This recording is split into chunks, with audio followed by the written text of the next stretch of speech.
Parang ang babaeng ito din na nakita niya noong isang araw. Bakit tila minumulto siya ni Angela? She felt guilty. Hindi man niya gustong mamatay ito. Ay siya ang naging instrumento upang mahulog to sa rooftop kahit pa aksidente ang nangyari. Dala ng konsensya niya ang pagkawala nito. Rose, mamili ka ng mga damit at bags.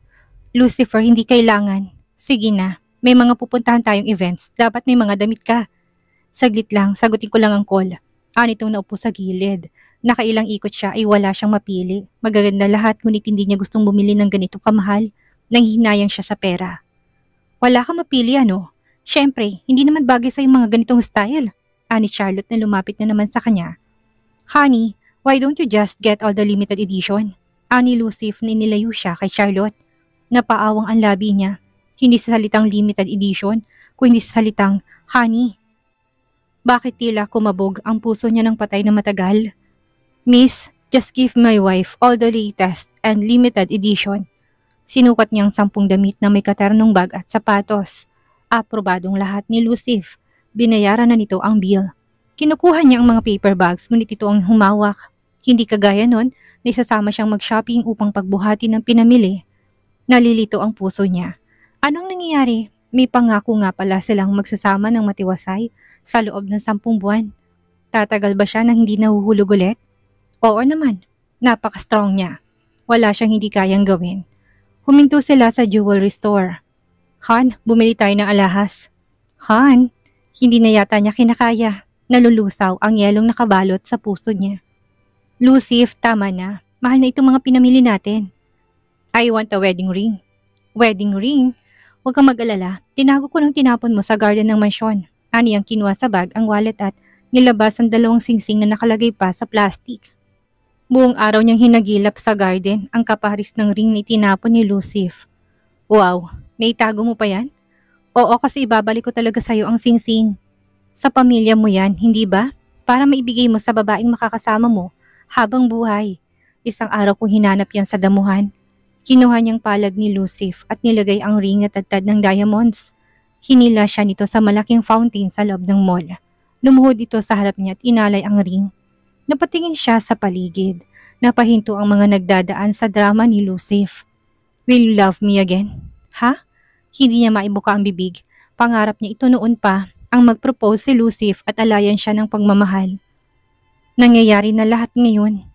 Honey, give me a chance. Love me again. Yes. Aniyang may namuong luha sa mata. Naghiyawan ang mga tao sa paligid at hindi niya inasahan na halikan siya ni Lucif sa harap ng maraming tao. Niyakap siya nito ng mahigpit. Inabot nito sa kanyang isa pang singsing. Sinuot niya ito sa daliri ng asawa. Sayang walang video o picture man lang. But her heart captured every moment. Ang saya ng puso niya ng matagal ng manhid at walang pakiramdam. Kumain sila sa isang mamahaling restaurant. Habang naghihintay ng pagkain, ay hinila ni Lucif ang upuan nito palapit sa kanya. Wala tayong photo together. Mag-picture tayo. Napatitig siya sa asawa. Hindi nito gustong magpa-picture kasama siya.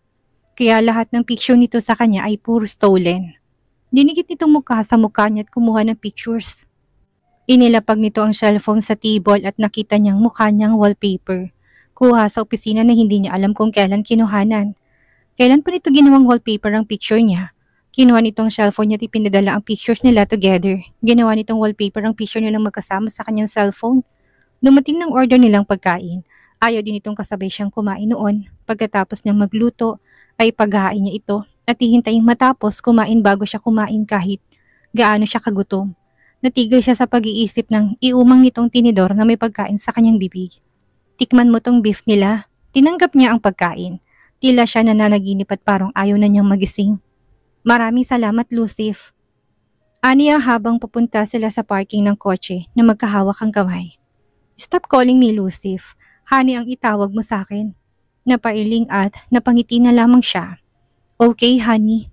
Salamat sa bakasyon at lahat ng ibinigay mo sa akin. You're welcome, hon. Magmula ngayon, I'll treat you right. Hindi na kita sasaktan. Anitong dinala ang kanyang kamay sa mga labi at hinalikan.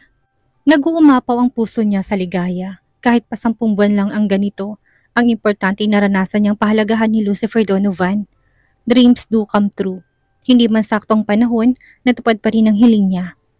Gagawin niya ang lahat upang maging masaya si Lucif sa piling niya hanggang sa makalaya siya. Nakabalik na sila Rosalie at Lucif mula sa bakasyon. Lumabas muna si Rosalie ng opisina upang kausapin tungkol sa bagong designs para sa summer edition ng A Corporation. Nakasalubong niya si Kurt. Sir Lucif, iba pong ngiti ninyo ngayon. Nasaan na po ang susi ng sports car? Bungad ni Kurt na himig na nunukso. Sa pangarap mo lang makukuha ang sports car, nakangising sabi ni Lucif. Sir, ipinasyal niyo si Miss Rosalie at inasikasong mabuti. At take note, suot mong wedding ring. Anang sekretary na inangat ang daliri ni Lucif. Hindi ba pwedeng palabas lang ang lahat? I want her to fall in love with me again. To hurt her again. As simple as that. Ang lahat na ito ay parte ng paghihiganti ko sa babaeng yun. Ang nakakatawa pa, paniwalang paniwala siya na makakalaya siya sa akin. Tila batingaw ang mga salita ni Lucif na nadinig ni Rosalie. Tila siya'y tinulos sa labas ng pintong bahagyang nakaawang. Hindi niya ito inaasahan. Bakit ang sakit-sakit? Tila muling nadurog ang puso niyang wasak na noon pa. Sunod-sunod ang pagpatak ng luha sa mga mata ni Rosalie na kaagad niyang pinahid. Shit, parang sinaksak ng ilang beses ang puso niya. Akala niya ay totoong ipinapakita ni Lucif. Nakalimot siyang demonyo nga palang lalaking pinakamamahal niya. Napaniwala siya nito. Pinagmukha siyang tanga. At least alam niya na at hindi dapat lumambot ang puso niya. Lalaruin niya ang larong gusto nito. Pakitaan pala ng mabuti ha. Hindi siya dapat maging marupok. 10 buwan kahit na anong mangyari ay aalis siya. Naglakad siya palayo sa opisina. Kailangan niya ng sariwang hangin dahil nagsisikip ang kanyang dibdib. Pagbalik niya ay nakupo si Lucif. Sa upuan niya at hawak nitong sketchpad niya. Hindi naman siguro nito nakita ang kanyang drawing ng mukha nito. Pupunitin niya mamaya. Ang tagal mo na-miss kita. Bati nito sa kanya. Ulul, muntik niya nang masabi. Buti napigyan niyang bibig. Nanggigigil siya. Gusto niyang pilipitin ang leeg nito. Ngunit talo siya kapag pinairal niya ang damdamin. Niyakap siya nito, nanigas ang katawan niya. Kumukulo ang dugo niya pero hindi siya magpapatalo. Not this time. Kumuntik na siyang mahulog muli, ihulog din niya ito gamit ang katawan niya. Agad siyang tumakbo sa banyo at hinugasan ng bibig at naghilamos. Napatitig siya sa salamin, hindi siya papayag na manalo si Lucifer sa larong ginawa nito. Mahinaw na siya nang lumabas ng banyo. Binigyan niya ng matamis na ngiti ang lalaking hawak ang sketchpad niya. Kinuha niya ito sa kamay ni Lucif. Ito ba ang dream cafe mo? Itong ipinakitang drawing niya ng restaurant na gusto niyang ipatayo. Wala yan. Naisip ko lang. Baka sakaling magkatotoo. I'll make this happen. Shit, mura niya sa isip. Dream cafe ko nga yan. Gusto ko ako magpapatayo niyan. Gusto ko galing sa sarili kong dugo at pawis. Papasimulan ko ng paghahanap ng perfect location at construction. Lucif, after 10 months, kapag pinalaya mo na ako, puputulin na natin ang anumang ugnayan natin kaya ayaw ko magkaroon pa tayo ng kahit na anong relasyon. Hindi mo ko kailangang ipagpatayo ng cafe. Well, consider it as a gift. Regalo para sa paglaya mo. I promise, I won't bother you again. Kung sakaling mapadpad man ako sa cafe nito, as a stranger na lang. So sana itanggapin mo. Lahat ng papeles ay sa'yo nakapangalan. Hayop ka talaga sa pagiging sinungaling. Aniya sa isip. Pero kung practicality ang pag-uusapan, bakit siya tatanggi sa alok nito? Kulang pa nga itong kabayaran sa lahat ng sakit na idinulot nito sa kanya. Kung mapilit ka, o di sige, tatanggapin kong regalo mo. Kung may gusto ka pa, sabihin mo lang. Ibibigay ko sa iyong lahat. Kumandong siya sa asawa. Ikaw din, kapag may gusto ka, sabihin mo lang, gagawin ko lahat para sa'yo. Ani ang sinukbit ang 2 braso sa leeg nito. Magkahinang ang kanilang mga mata. Walang pag-aalilangan siyang nababakas sa mata ni Lucif at natitiyak niyang ganoon din ito sa kanya. Napatayo siya nang may kumatok. Pumasok si Don Carlito Donovan. Lucifer, kanina ka pa hinihintay sa meeting room. Kung ano-ano ang inuuna mo, inaaksay mong oras ng mga importanteng tao. Anang matanda't matalimang tingi ipinukul sa kanya. Mabilis na lumabas si Lucif. Binalikan siya ni Don Carlito. Ikaw na babae ka. Get out from my son's life. Bumalik ka lang, nahating atensyon niya. Magkano kailangan mo? Hindi ka bagay sa kanya. Hindi ka namin matatanggap na miyembro ng pamilyang Donovan. Kung noon ay pekeng pagkamatay mo, baka ngayon maging totoo na. Ako mismong magpapapatay sa'yo. Dad, don't threaten my wife. Mabangis ang boses ni Lucif na lumapit sa kanya. Parte ba ito sa drama at laro nito? Malamang. Lucif, ayusin mo ang tono ng pananalita mo. Tara na sa meeting room. Matigas ang boses ni Don Carlito. Muli nitong tinapunan na nakakamatay na tingin si Rosalie. Wait for me, sabay tayong kakain ng lunch. Ani Lucif sa kanya na mabilis siyang hinalikan sa noo. Tumango siya. Paglabas ang dalawang lalaki saka lamang niya naramdaman ang panlalambot ng tuhod. Uminom siya ng isang baso ng tubig upang maging regular ang tibok ng kanyang puso. Dumating si Kurt para kuhanin ang document sa table ni Lucif at kinamusta siya. May ideyang pumasok sa kanyang utak. Hindi siya papayag na pagmukaing tanga ni Lucif. Miss Rosalie, kamusta pong bakasyon? Sa halip na sumagot ay may kinuha siya sa bag. Heto ang cheque ng isang buwang sweldo ko. Nalaki ang mata ni Kurt nang abutin ng cheque. Ibig pong sabihin ay in love na kayo ulit kay Sir Lucif? Sa tingin ko, hindi naman na walang pagmamahal ko sa kanya. Noon hanggang ngayon, si Lucif pa rin ang tinitibok ng puso ko. Ganun yata ang tunay na pag-ibig. Grabe po kayong magmahal. Hangad kong kaligayahan nyo. Konting pasensya na lang po kayo kay Sir Lucif. Magigising din siya sa katapatan ng pagmamahal nyo. Sige po, maraming salamat po. Tsak niyang makakarating ditong mensahe niya. Sir Lucif, umamin sa akin si Miss Rosalie kanina. In love pa din siya sa inyo. Noon at ngayon, walang nagbago. Bulong ni Kurt na matapos ang meeting. Paano niya sinabi? Napakamot sa ulo si Kurt. Kasi nagpustahan kami. Kapag na-inlove siya sa inyo ulit, babayaran niya ako ng 1 month salary. At kanina, binigyan niya yung isang buwan niyang sweldo. Pinagkakitaan mo pa kaming dalawa. Ani ang nais kutusan ng sekretary. Pero mas gusto kong kayong ma-inlove para mapasakan ng sports car. Malabong mangyari yan. Ang bilis naman niyang mahulog sa bitag ko. Dahil pinasaya ko siya ng ilang araw, oras na para paiyakin ko siya at bigyan ng sama ng loob. Sir Lucif, huwag niyo po ninyong paglaruan ang damdamin ni Miss Rose. Baka hindi na kayo makakita ng kagaya niya kapag pinakawalan niyo pa siya. Marunong ka pa sa akin. Paglalaroan ko lang naman ang feelings niya. Matagal ko na hindi siya nakikita umiyak. Pagseselosin ko lang. Nakatanggap si Rosalie ng message kay Lucif na mauna na siyang umuwi dahil hindi pa tapos ang meeting nito. Dumaan na muna siya sa cafe at tumulong. Madaming tao kaya ginabi siya ng uwi. Nakarating siya sa mansyon. May napansin siyang nagtatawanan sa kubong maliit.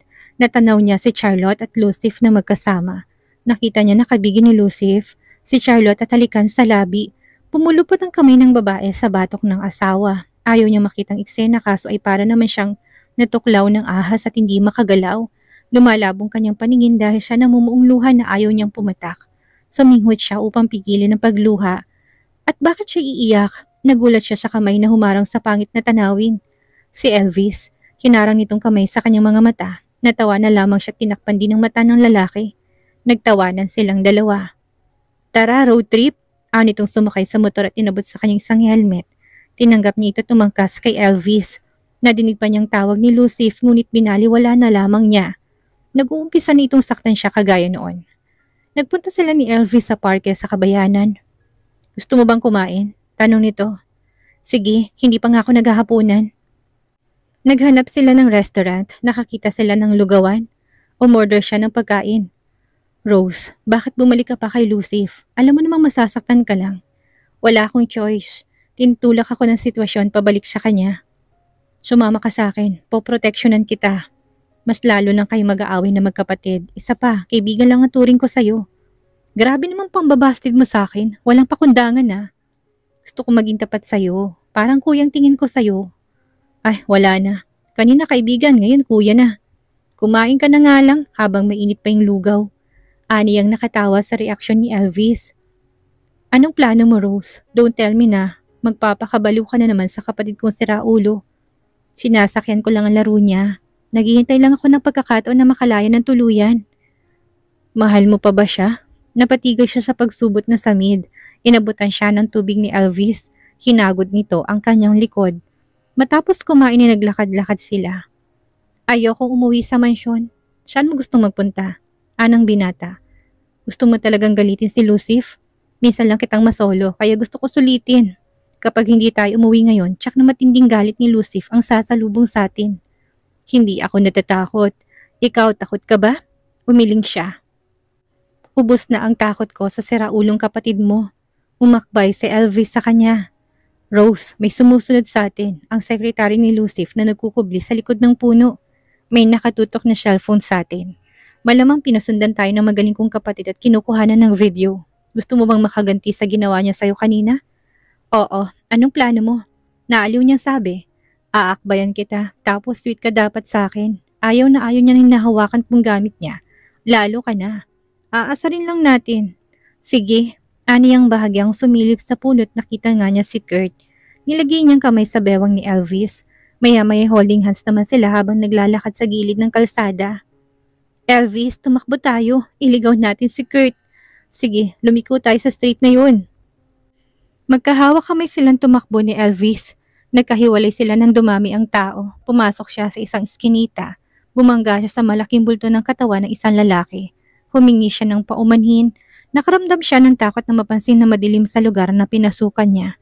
Aandap-andap pang nag-iisang ilaw sa poste. Otomatikong bumalik siya sa main road nang halatakin siya ng stranghero. Saan ka pupunta? Anang baritonong boses ni Lucif. Walang kibuan sina Rosalie at Lucif habang nasa kotse pabalik sa mansyon. Nalalaki ang butas ng ilong nito. Subukan lang nitong sitahin siya. Sino bang nauna? Huminga siya ng malalim. Dapat siyang kumalma. Bakit ka sumama kay Elvis? Mapanganib ang tono ng pananalita nito.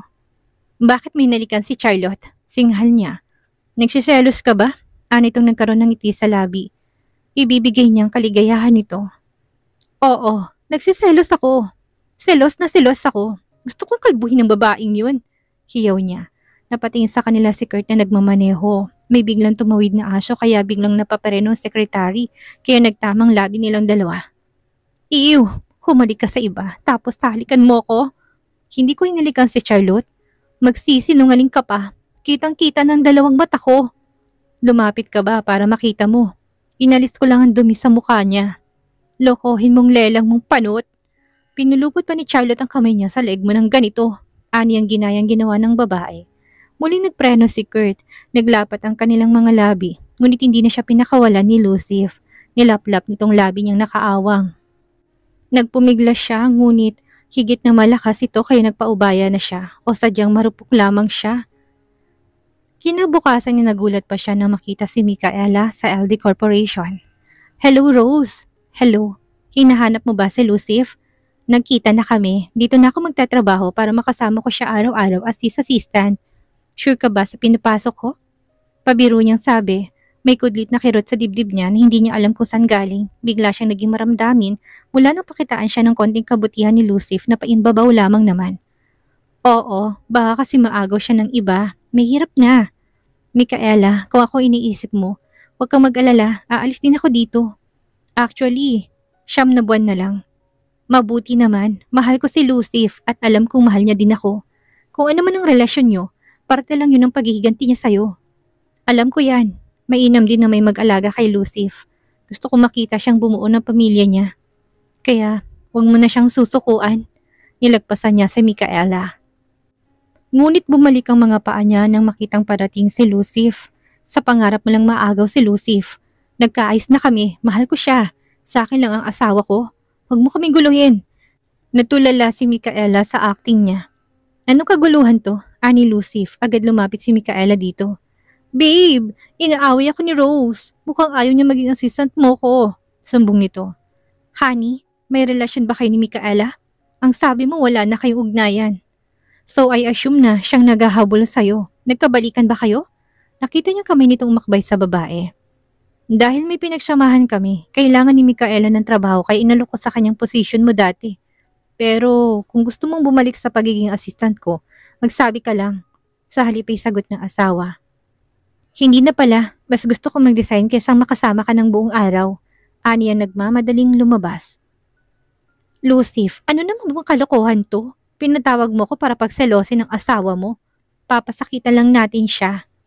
Aasarin. Ilang araw lang naman. Busy akong tao. Himutok ng babae. Micaela, madami kang utang sa akin. Minsan ko lang hingin ng tulong mo. At nanumbat ka pa talaga. Oo na, ilang araw lang ha. Oo, just ruin her day. Asikasuhin mo ako mabuti para magselo siya. Lucif, anong plano mo? Kung paghihigantihan mo lang si Rose, maawa ka sa tao. Patagal na siyang nagtiis sa'yo. Just let her go. I can't and I won't. Sana matagpuan ng puso mong magpatawad. Matagal nang wala si Angela. Kinabukasan ay nagsimula na si Micaela na magtrabaho. Hetong notebook na sinasabi ko sa iyo dati, nandyan lahat ng detalye tungkol kay Lucif. Ana yung inabot ang makapal na notebook na 2 notebook na tinahi niya upang maging isa. Binuklat to ni Micaela. Wow, ang tiyaga mong isulat ang mga to. Sundin mo lang mga yan, magkakasundo kay ni Lucif. Sana magkabalikan kayo. Bakit parang malungkot ka kung magkakabalikan kami? Sige na, may tatapusin akong designs. Bumalik siya sa cubicle at nagsimulang magtrabaho. Dumating si Lucif na may dalang pagkain. Hindi siya inalok, panay ang harutan ng dalawa. Nadidistract siya sa ginagawa. Tumayo siya at lumabas ng building ng LD Corporation. Naupo siya sa waiting shed sa hindi kalayuan. Nakatulala siya. Ang daming tanong sa kanyang isip. Umuulan na pala, malakas ang hangin, may bagyong padating. Madilim ang kalangitan. Kasing dilim ng langit ang kinabukasan niya. May pag-asa pa kaya siyang magsimulang muli? Sa halip na maglakad pabalik ay palayo sa matayog na gusali ang kanyang bawat hakbang. Hindi niya alintan ng ulan na tumatama sa kanyang katawan. Basang-basa na siya, napayakap siya sa sarili. Nawalang tama ng ulan sa kanyang balat. May nagsukup sa kanya ng payong. Si Elvis, hinubad nitong coat at sinuot sa kanya. Elvis, para kang si Superman. Palagi kang to the rescue. Ihahatid na kita sa mansyon. Baka magkasakit ka pa sa ginagawa mo. Hindi na, babalik ako sa office. Kukunin kong gamit ko. Aniya ngunit biglang umikot ang kanyang paningin. Nasalo siya ng bisig ni Elvis. Napabalikwas higaan si Rosalie. Madilim ang paligid. Hindi siya pamilyar sa kwartong kinaroroonan. Napahawak siya sa ulo. Mabigat ang kanyang pakiramdam. Pumasok si Elvis sa loob ng may dalang pagkain at tubig. Gising ka na pala. Kumain ka na muna para makainom ng gamot. Luminga siya sa paligid. Nasaan ang bag ko? Wala kang dalang gamit. Pahiram ng phone, tatawagan ko lang si Lucif. Baka hinahanap niya na ako. Inabot ni Elvis ang phone sa kanya. Hello Lucif, kasama ko si Elvis nga. Alam mo ba kanina pa ako nag-aalala sa'yo? Kasama mo lang palang magaling kong kapatid. Nasaan kayo, ha? Malakas pa sa kulog ang boses ni Lucif. Inagaw ni Elvis ang phone at pinutol ang tawag.